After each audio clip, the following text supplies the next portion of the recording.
The Houston Chronicle may have said it correctly. All out. The Patriots hoped this was just an anomaly. Welcome to Full Sail Live. I'm Scott Koral.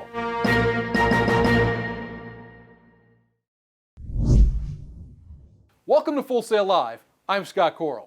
Only a few days left until Super Bowl Sunday, the Mattress Mac, Houston betting store owner Jim McIngvale placed a $3.5 million bet on the Buccaneers to win, the largest bet to date. Its payout? Almost $6.2 million if he wins. The Packers assure themselves that they're not going to be issuing their players any fines this offseason.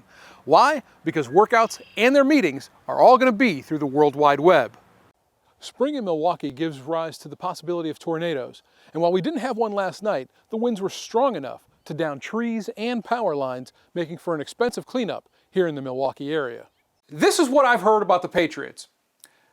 You might trade up for a quarterback, you might trade up for a wide receiver, you might trade back, you might trade Stephon Gilmore, you might bring Jimmy Garoppolo home, you might love Justin Fields, you might stick with Cam Newton, you might stand pat and pick at 15. That prompts Patriots fans to might lose their collective mind before the NFL draft. Welcome to Full Sail Live. I'm Scott Koral. On this edition, spring training is upon us.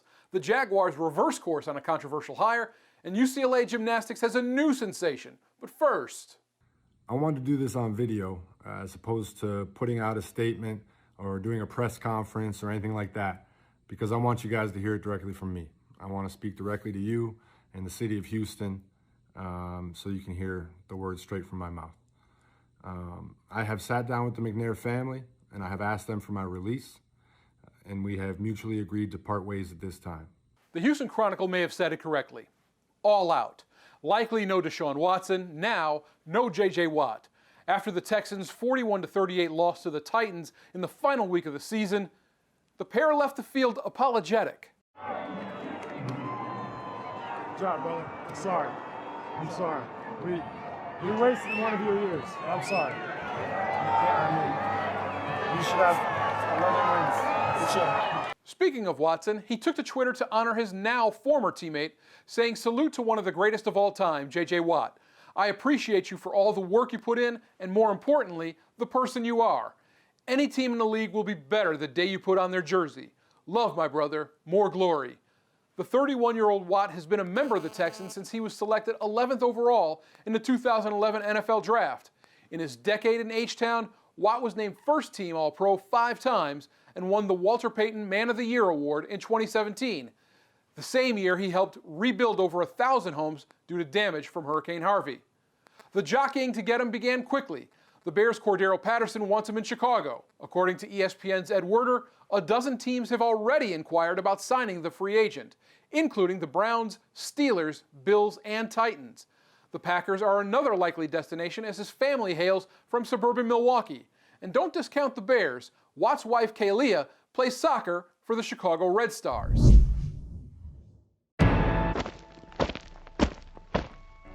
Ever since Usain Bolt retired after the 2017 World Championships, track fans searched for the sport's next dominant sprinter. The world may have found him in 22-year-old American Noah Lyles, but he doesn't see himself living in someone else's shadow. I'm not the next Usain Bolt. I'm the next Noah Lyles. I am the next guy who is going to come out here with his own personality, with his own taste on track and field, with his own desire, with his own want.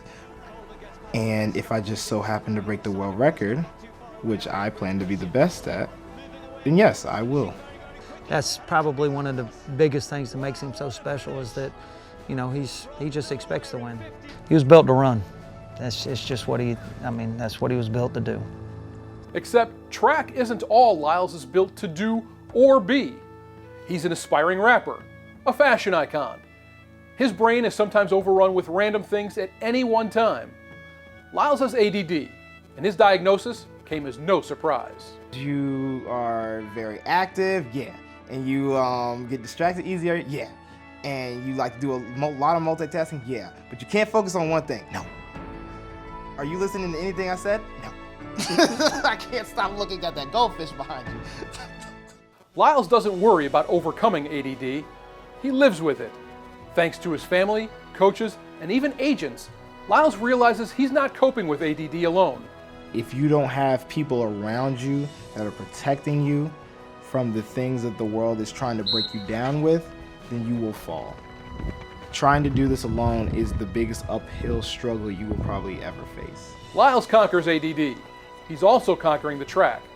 Each stride is another step towards helping those whose minds run like his, as well as running for an Olympic gold medal.